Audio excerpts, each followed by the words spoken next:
And welcome to the Media Mash, where we call the mainstream media on their outrageous bias. Now, tonight we welcome the Heritage Foundation Senior Communications Director, Rebecca Hagelin, is with us. Rebecca, good to see you. Thanks for being here. Hey, glad to be with you, Sean. And first up tonight, presidential flubs. Now, President Bush, if you remember, was mocked relentlessly when he tugged on a locked door toward the end of his tenure. Well, just the other day, President Obama almost walked into a window at the White House. He thought it was a door. And hardly a peep from the media. Rebecca, if it was Bush, it would be played every second of the day. Double standard? Endlessly. Yes, it would be played endlessly. But like we saw what happened with his press conference several years ago. They tried to make a caricature of him. The bottom line is people run into walls in new houses and glass doors and windows all the time. It's not a big deal, and they shouldn't have done it with Bush. All right, I think that's fair enough. Although, you know what, a little humor once in a while, but there's got to be reciprocity. Now, on to the CBS show 60 Minutes, folks.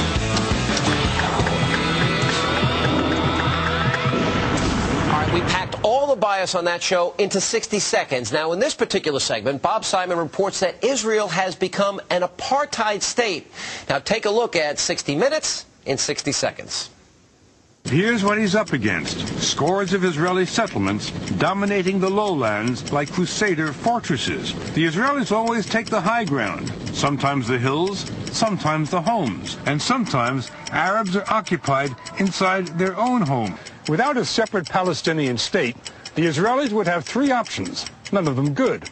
They could try ethnic cleansing, drive the Palestinians out of the West Bank.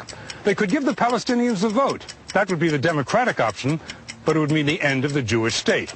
Or they could inflict apartheid, have the minority Israelis rule the majority Palestinians. But apartheid regimes don't have a very long life. Unfortunately, and I have to say to you that apartheid is already in place. Apartheid is already in place. Absolutely.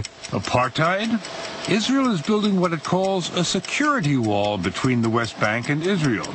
The Palestinians are furious because it appropriates 8% of the West Bank. You know, it would be funny if it weren't so serious, Rebecca. 3,000 rockets in the last year have been fired into Israel. Right. They're going further than ever before, 30, 40 miles into Israel. And for them to use this is beyond shocking. No one ever calls them on it. It is incendiary and it's inexcusable.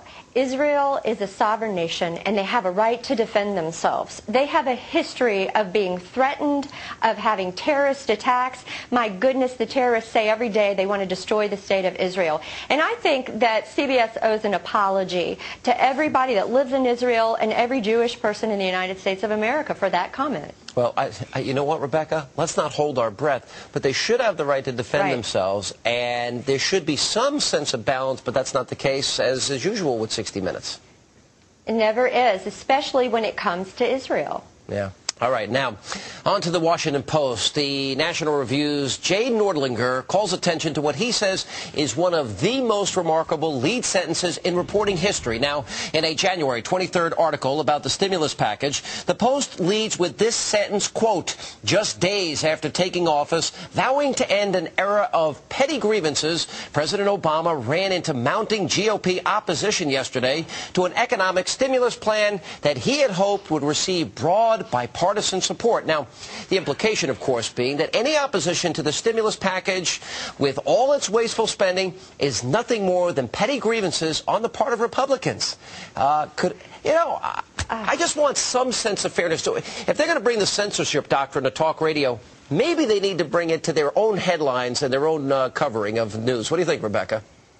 Well, again, it's outrageous. Petty grievances, we're talking about the key issues that affect the lives of all Americans. We're talking about very core issues like the right to life, like taxation, like national security. And to say that anybody that disagrees with Obama is exercising a petty grievance, again, is an outrageous statement. Yeah, and they probably don't want free contraception and STD spending either. So, all right, finally tonight, Rebecca, we go completely impartial to the MSNBC Fair Balance Network. Now, take a look at this so-called news anchor, Norah O'Donnell's exchange with a friend of ours, Congressman Mike Pence, about my friend Rush Limbaugh.